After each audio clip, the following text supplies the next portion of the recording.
Ya Allah, ya Tuhan kami, ajarilah kami bekerja tanpa menghiraukan cucuran keringat. Ajarilah kami berbakti tanpa mengharap balasan apapun juga. Ajarilah kami berjuang tanpa menghitung untung dan rugi. Semua ini atas karunia-Mu ya Allah. Aku mengaku putra Indonesia. Dan berdasarkan pengakuan ini, aku mengaku bahwa aku adalah makhluk Tuhan Sang Maha Pencipta dan bersumber padanya. Aku mengaku bertumpah darah satu tanah air Indonesia. Aku mengaku berbangsa satu bangsa Indonesia. Aku mengaku bernegara satu negara kesatuan Republik Indonesia yang berlandaskan Pancasila dan Undang-Undang Dasar 1945.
Paskibraka Hari Ulang Tahun ke-72 Republik Indonesia tahun 2017 terdiri dari siswa-siswi se-provinsi yang dibagi menjadi 3 kelompok, kelompok 3, kelompok 8, dan kelompok 45, dipimpin oleh Komandan Paskibraka atas nama Letka Deli Lukas.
Silakan berdiri kembali.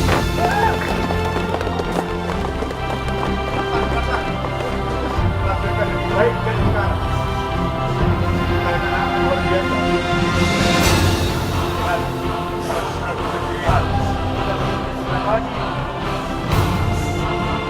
Memang kalian bagus.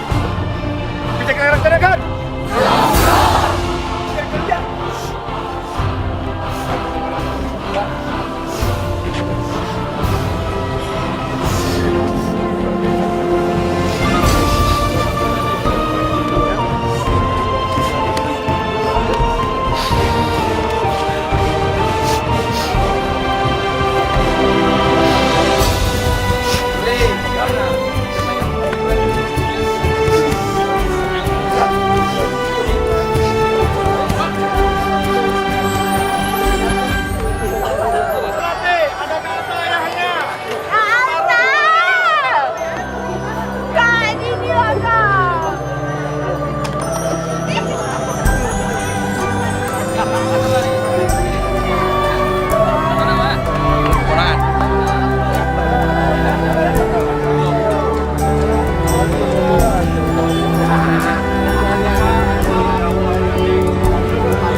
Alhamdulillah ya, saya sangat senang, saya juga sangat terharu dan saya sangat berterima kasih kepada para pembina kami, pelatih kami yang telah sangat sayang kepada kami, sangat cinta kepada kami yang telah melatih kami, melatih fisik dan melatih mental kami agar terus kuat, maju terus tanpa menyerah dan juga membuat kami sangat semangat dalam menjalankan semua ini. Terima kasih. Perasaan kami senang sekali bercampur dengan duka karena kan kami akan berpisah dengan beberapa kawan kami yang tinggal di daerah. Terharu, suka duka yang telah kami alami sudah berjalan dengan lancar. Alhamdulillah kami ditempa, dididik oleh pelatih-pelatih untuk menyelesaikan acara 17-an sekarang. Alhamdulillah berjalan dengan lancar sesuai dengan keinginan 100%. Teman yang telah hidup bersama kita 30 hari kita latihan, meninggalkan sekolah dan pendidikan, kita akan segera berpisah.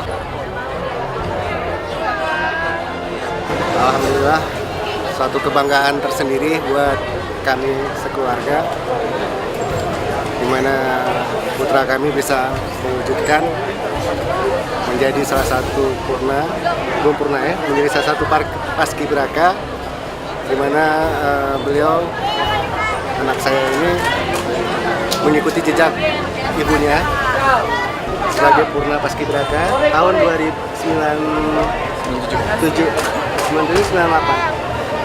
97 ibunya. Dan ternyata beliau hari ini bisa mencapai tahap yang paling bagus menurut saya dan suatu kebanggaan menjadi pasukan 8 atau nama lain pasukan Bravo ya. Ya. Ya, pasukan Bravo luar biasa.